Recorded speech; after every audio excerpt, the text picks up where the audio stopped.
So, magandang tanghali guys. Good morning pa rin guys, pero tanghali na. So, ngayong araw na naman guys, ay magluluto na naman ako ng isda para sa ulam namin. So, ayan guys. So, ipapry ko siya ng kalahati. Tapos lalagyan ito ng tomato. So, ayan guys. So, ayan.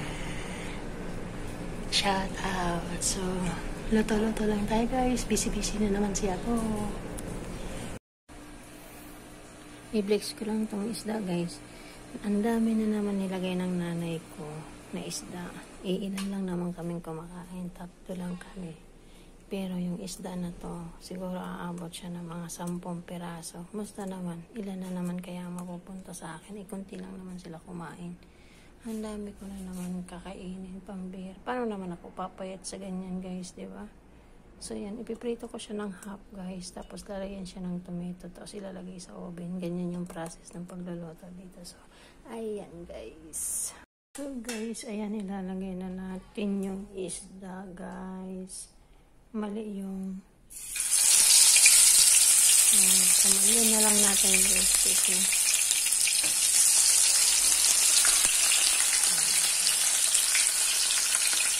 Half cook lang guys, half cook.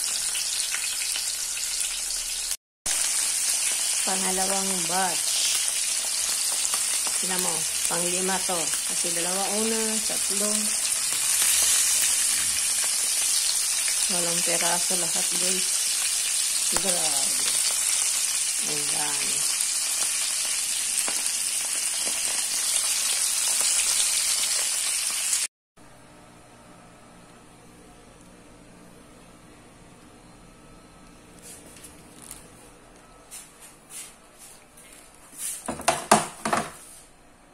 Bilangaw guys, kaya tinanggal ko.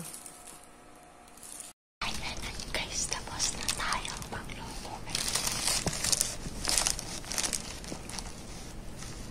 Tapos na tayo magluto guys ng isda. So,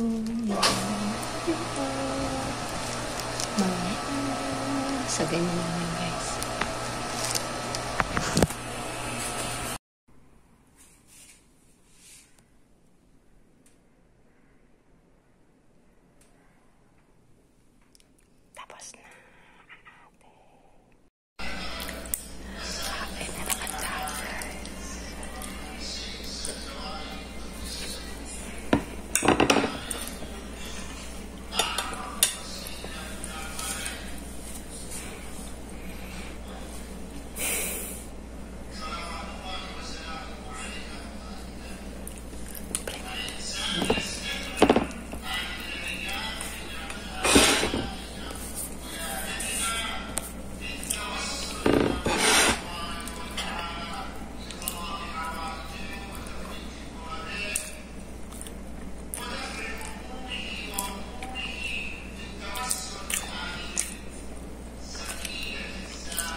Ito na yung pagkain natin guys. Yan. So, 3